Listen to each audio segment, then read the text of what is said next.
2016 में केंद्र सरकार के विमुद्रीकरण के फैसले को सही ठहराया। उच्चतम न्यायालय की संविधान पीठ ने 4-1 के बहुमत से सरकार के फैसले पर लगाई मुहर। प्रशासनिक दक्षता में सुधार के उद्देश्य से प्रदेश सरकार ने कुछ विभागों के पुनर्गठन की जारी की अधिसूचना।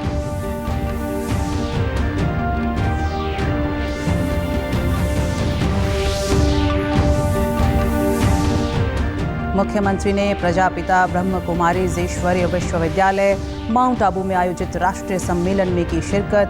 कहा, गरीबों व वंचितों के उत्थान के लिए कार्य करे समाज।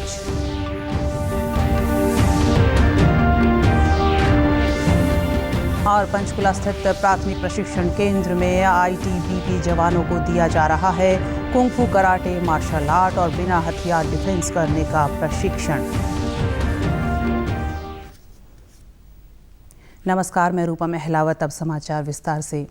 सुप्रीम कोर्ट की संविधान पीठ ने साल 2016 में केंद्र सरकार द्वारा लिए गए विमुद्रीकरण के फैसले के खिलाफ दायर सभी 58 याचिकाओं का आज निपटारा कर दिया। सुप्रीम कोर्ट की संविधान पीठ ने 4-1 के बहुमत से केंद्र सरकार के विमुद्रीकरण के फैसले को सही ठहराया। सुप्रीम कोर्ट ने कहा है कि 2016 में मोदी सरकार के विमुद्रीकरण का फैसला बिल्कुल ठीक था। हालांकि जस्टिस BV नागरत्ना ने बहुमत से अलग फैसला सुनाया। सुप्रीम कोर्ट ने विमुद्रीकरण के खिलाफ 58 याचिकाओं को खारिज भी कर दिया है।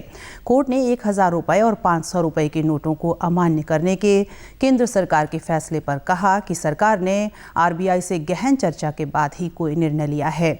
यह सरकार की आर्थिक नीति होने के कारण फैसले को पलटा नहीं जा सकता। प्रदेश सरकार ने प्रशासनिक दक्षता में सुधार के उद्देश्य से कुछ विभागों का विलय एवं पुनर्गठन कर दिया है और इसकी अधिसूचना भी जारी कर दी गई है। सरकारी प्रवक्ता ने बताया कि अब नवीन और नवीकरणीय ऊर्जा विभाग को विद्युत विभाग के साथ विलय करके नए विभाग का नाम बदलकर ऊर्जा विभाग किया गया है। वन एवं वन्य जीव विभाग और पर्यावरण एवं जलवायु परिवर्तन विभाग का विलय कर इसका नाम पर्यावरण, वन और वन्य जीव विभाग किया गया है। पुरातत्व एवं संग्रहालय विभाग का पर्यटन विभाग में विलय करके विभाग का नाम विरासत और पर्यटन विभाग किया गया है। इसी प्रकार उच्चतर शिक्षा विभाग और तकनीकी शिक्षा विभाग और विज्ञान और प्रौद्योगिकी विभाग का विलय करके नए विभाग का नाम उच्चतर शिक्षा विभाग किया गया है। मुख्यमंत्री मनोहर लाल ने आज प्रजापिता ब्रह्म कुमारी ईश्वरीय विश्वविद्यालय माउंट आबू राजस्थान में आध्यात्मिक सशक्तिकरण से सामाजिक परिवर्तन विषय पर आयोजित राष्ट्रीय सम्मेलन में बतौर मुख्य अतिथि शिरकत की। उन्होंने कार्यक्रम में प्रजापिता ब्रह्म कुमारी ईश्वरीय विश्वविद्यालय और अनुयायियों से आह्वान किया कि वे गरीबों व वंचितों के उत्थान के लिए कार्य करें ताकि वे लोग मुख्य धारा में आकर समाज निर्माण में भागीदार बन सकें। ये जो आध्यात्मिकता के माध्यम से एक रेखा को लंबा कर रहे हैं, यही वास्तव में हमको आगे चल करके आज भी इसका सुख अनुभव सब करते हैं, लेकिन इसका प्रभाव बढ़े और इसका प्रभाव बड़ा हो तो निश्चित रूप से सुख की कल्पना हम ये कर सकते हैं कि समाज सुखी होगा और फिर से जिस स्वर्ग की हम कल्पना कर रहे हैं वो आने वाला है। उन्होंने कहा कि हरियाणा सरकार 8 वर्षों से अंत्योदय के मूल मंत्र पर चलते हुए हर वर्ग के कल्याण के लिए कार्य कर रही है। सरकार द्वारा चलाए जा रहे कई कार्यक्रमों व फ्लैगशिप प्रोग्रामों को अन्य राज्यों ने भी अपनाया है। मुख्यमंत्री ने कहा कि सरकारें विकास कार्य करती हैं जिसे भौतिक विकास की संज्ञा दी जाती है। समाज में आध्यात्मिक विकास करना भी सरकार की जिम्मेदारी है। अन्यथा लोगों को क्या है कि सरकार आई है, ये विकास करेगी, तो वही विकास भौतिक विकास तक उनकी सीमाएं सोचने की होती है। लेकिन मनुष्य निर्माण, समाज का विकास जिसके अंदर शिक्षा भी हो, संस्कार भी हो, एक व्यक्ति का जो विकास है उसका शारीरिक विकास इसका भी ध्यान रखना है हमको, उसका बौद्धिक विकास इसका भी ध्यान रखना है, उसका मानसिक विकास इसका भी ध्यान रखना है। तो आध्यात्मिक तौर पर उस मनुष्य का स्तर ये कैसे ऊंचा उठाया जाए, जो व्याधियां समाज में है उसको कैसे समाप्त किया जाए। नशाखोरी है, तरह तरह के लोगों को गलत आदतें पड़ जाती हैं, उसके अंदर जो तनाव बढ़ते हैं उसको कैसे कम करें। भारत चीन सीमा पर तैनात आईटीबीपी जवानों को विशेष प्रशिक्षण दिया जा रहा है। इसमें इजराइल और जापानी तकनीक से कुंग-फू कराटे, मार्शल आर्ट, बिना हथियार डिफेंस करने का प्रशिक्षण शामिल है। भारत तिब्बत पुलिस सीमा बल प्राथमिक प्रशिक्षण केंद्र के महानिरीक्षक ईश्वर सिंह दुहन ने बताया कि 1962 में आईटीबीपी का गठन किया गया था। शुरुआती दौर में जवानों को गुरिल्ला तथा इंटेलिजेंस की जिम्मेदारी दी गई थी। 1972 से आईटीबीपी को मुख्यतः सीमा सुरक्षा की जिम्मेदारी दी गई। इसके पश्चात प्रशिक्षण में भी नए नए आयाम जोड़े गए। उस समय में आईटीबीपी को जिम्मेवारी गुरिल्ला कम इंटेलिजेंस कम फाइटिंग फोर्स की मिली। 1972 से ये बल देश की सीमा एक्सक्लूसिवली सीमा सुरक्षा में लगा और ट्रेनिंग में विभिन्न आयामों में आईटीबीपी ने अपना चेंज किया है। महानिरीक्षक ने बताया कि 2 साल के अंदर 3,500 से ज़्यादा जवानों को ट्रेंड कर दिया गया है। कोशिश की जा रही है कि ज़्यादा से ज़्यादा जवानों को इसकी ट्रेनिंग मिल सके। फिलहाल इनके प्रशिक्षण में 15 से 20 नए मूव्स भी शामिल किए गए हैं। जवानों को चाकू, पिस्टल, कंटीली तारों से लेस स्टिक, कंटीली तारों से लेस बेसबॉल के साथ भी ट्रेनिंग दे रहे हैं। पर्सनल वेपन और हथियार के साथ किस तरह डिफेंस करना है, यहाँ तक कि कमर पर लटके हथियार के साथ डंडा चलाने का भी प्रशिक्षण दिया जा रहा है। पिछले 2 साल से यूएसी के ऊपर काफ़ी तवज्जो दी जा रही है। इसमें हम लाठी ड्रिल भी सिखा रहे हैं, जिसमें शील्ड की मदद से कैसे हम अपने आप को प्रोटेक्ट कर सकते हैं ये भी हम सिखा रहे हैं। कि कंटीली तार और लकड़ी के ऊपर विभिन्न तरह के इस तरह के लगाए गए ताकि ज़्यादा से ज़्यादा इंजरी हो सके। हमारा प्रयास तो ये है कि ये चीज़ ना हो, लेकिन जैसा आपका मुकाबला है उसी तरह से हमें अपने आप को सक्षम बनाना ज़रूरी है और हम भी अपने जवानों को इस तरह की जो है इक्विपमेंट्स हम प्रोक्योर कर रहे हैं और इस तरह की ट्रेनिंग हम दे रहे हैं। रोहतक में 56वीं हरियाणा राज्य टेबल टेनिस प्रतियोगिता आज से शुरू हो गई। राजकीय महिला महाविद्यालय में शुरू हुई इस प्रतियोगिता में प्रदेश के 18 जिलों के करीब 450 खिलाड़ी भाग ले रहे हैं। प्रतियोगिता के आयोजक सचिव व हरियाणा टेबल टेनिस संघ के कोषाध्यक्ष विकास सैनी ने बताया कि इस प्रतियोगिता के आधार पर प्रदेश की टेबल टेनिस टीम का चयन किया जाएगा। चयनित टीम ही नेशनल टेबल टेनिस प्रतियोगिता में भाग लेगी। ये टूर्नामेंट 2 से 7 जनवरी होगा और इस प्रतियोगिता में तकरीबन 18 जिलों के खिलाड़ी, तकरीबन 450 खिलाड़ी हमारे पास पार्टिसिपेट करने आए हैं। ये टूर्नामेंट बहुत इंपॉर्टेंट है क्योंकि इसी टूर्नामेंट के बेस पे हमारी नेशनल टीम सेलेक्ट होती है जो नेशनल के अंदर पार्टिसिपेट करती है। और इसके अंदर हमारे मतलब ये इतनी इंपॉर्टेंट है कि हर प्लेयर को जो हरियाणा के लिए खेलता है नेशनल में, ये टूर्नामेंट खेलना ज़रूरी है। इसी के बेस पे वो आगे नेशनल में पार्टिसिपेट कर पाते हैं। वहीं खिलाड़ियों ने कहा कि इस प्रतियोगिता को लेकर वे काफ़ी उत्साहित हैं। इस प्रतियोगिता में नेशनल स्तर के खिलाड़ी भी भाग ले रहे हैं। इस प्रकार की प्रतियोगिता के आयोजन से प्रतिस्पर्धा की भावना पैदा होती है। पूरे स्टेट से टॉप क्लास एथलीट्स आए हुए हैं, इंटरनेशनल प्लेयर्स हैं हमारे यहाँ। हरियाणा से नेशनल प्लेयर्स हैं, काफ़ी इंटरनेशनल प्लेयर्स हैं जो पार्टिसिपेट कर रहे हैं। और 5 दिन ये स्टेट चैम्पियनशिप चलेगी और सब बहुत एक्साइटेड हैं। मील्स प्रोवाइडेड है बहुत अच्छी और टॉप क्लास टेबल, सारा इंफ्रास्ट्रक्चर बहुत बढ़िया है। अच्छा टूर्नामेंट हो रहा है हरियाणा का, वो भी रोहतक में हो रहा है और बहुत टाइम बाद हो रहा है। बहुत ज़्यादा अच्छे से ऑर्गेनाइज किया गया है और मतलब यहाँ पे बहुत ज़्यादा अच्छी फैसिलिटीज़ हैं, कैंटीन भी है और खाने का भी बहुत अच्छा इंतज़ाम कर रखा है। प्रदेश सरकार से बागवानी के लिए मिलने वाली विशेष सुविधाओं और प्रोत्साहन राशि के चलते कैथल जिले के किसान बागवानी में काफ़ी रुचि दिखा रहे हैं। फसल विविधीकरण के तहत किसान अमरूद, नींबू, चीकू, बेर, संतरा, माल्टा, मौसमी और किन्नू सहित कई फलों के बाग लगाकर अपनी आमदनी में वृद्धि कर रहे हैं। किसानों ने बताया कि पहले वे केवल गेहूं और धान की फसल के उत्पादन पर जोर देते थे, लेकिन कड़ी मेहनत के पश्चात भी अधिक आमदनी नहीं हो पाती थी। अब वे सरकार की योजनाओं का पूरा लाभ उठाकर बागवानी कर रहे हैं। ये प्रधानमंत्री के से इसमें माना बहुत लाभ है। पूरे पैसे कमावा, सुथरा काम कर रहे हैं, खेती में भी अपना टोटा। प्रधानमंत्री की सोच बहुत बढ़िया है। तो बड़ी सब्जी लाओ, बाग लगाओ, कोई अपने बेच रहा तो नगद के दाम मिलने लग रहे हैं। इसमें कोई वह नहीं है।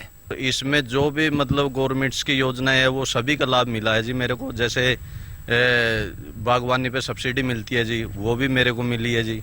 और जो इसके लिए पावर टिलर मशीन है जी, वो ली थी, उसके लिए अप्लाई किया था, उसमें भी मेरे को सब्सिडी मिली है जी। जिला उद्यान अधिकारी ने बताया कि फसल विविधीकरण का मुख्य उद्देश्य किसानों को अच्छी आमदनी के लिए फलों के बाग लगाने के लिए प्रेरित करना है। बाग लगाने वाले किसानों को सरकार पहले वर्ष 30,000 रुपये राशि और दूसरे और तीसरे वर्ष 10,000 रुपये प्रति एकड़ राशि बाग के रखरखाव के लिए दे रही है। सरकार द्वारा बाग लगाने वाले किसानों को जोखिम मुक्त करने के लिए मुख्यमंत्री बागवानी बीमा योजना शुरू की गई है।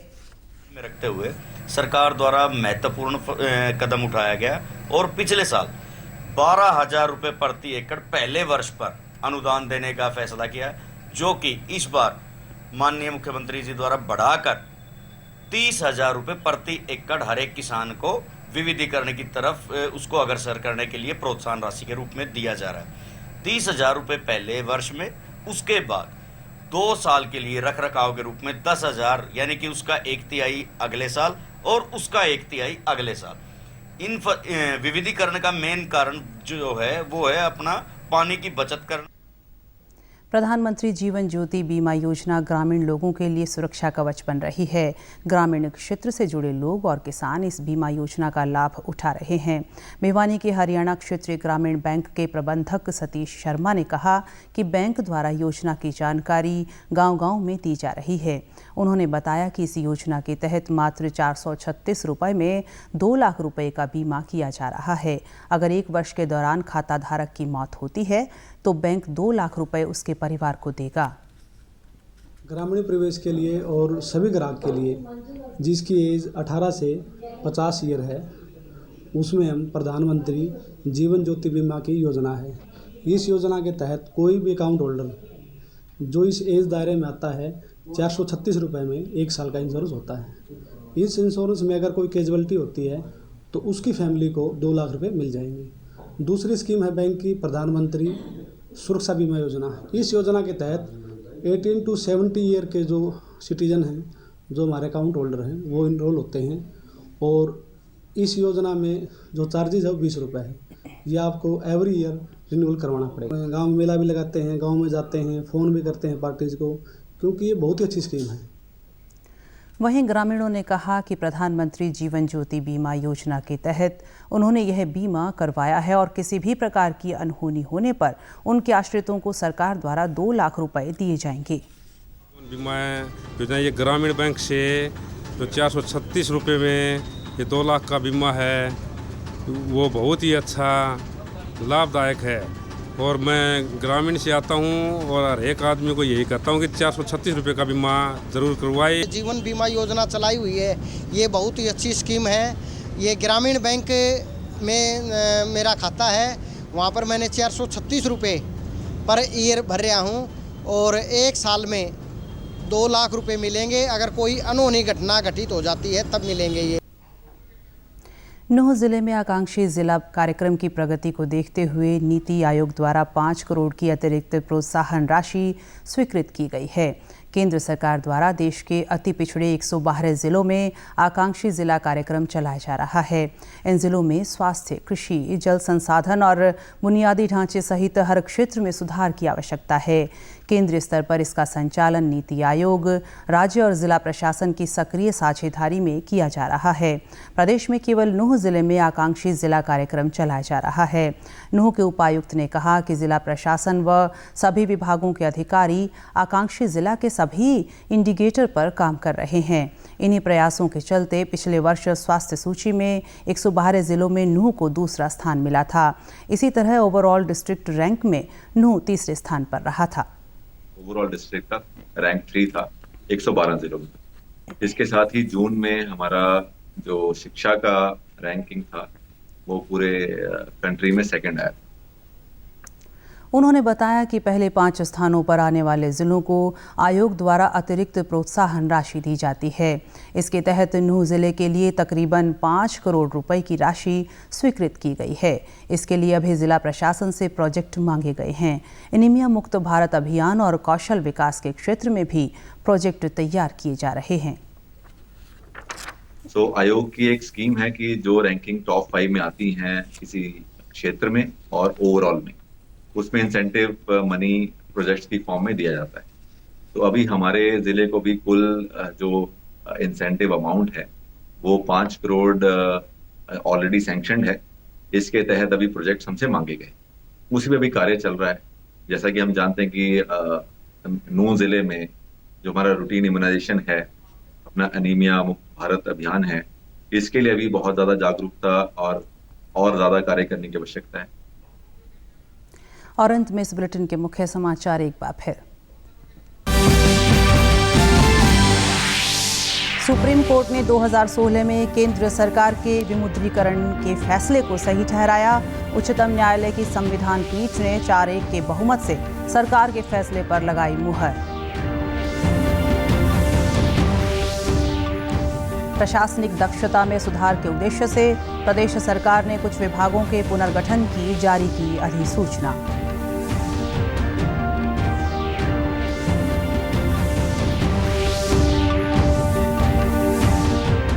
मुख्यमंत्री ने प्रजापिता ब्रह्म कुमारी ईश्वरीय विश्वविद्यालय माउंट आबू में आयोजित राष्ट्रीय सम्मेलन में की शिरकत।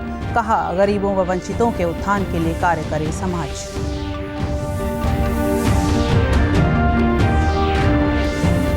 और पंचकुला स्थित प्राथमिक प्रशिक्षण केंद्र में आईटीबीपी जवानों को दिया जा रहा है कुंग-फू कराटे, मार्शल आर्ट और बिना हथियार डिफेंस करने का प्रशिक्षण। समाचारों में आज इतना ही। नमस्कार।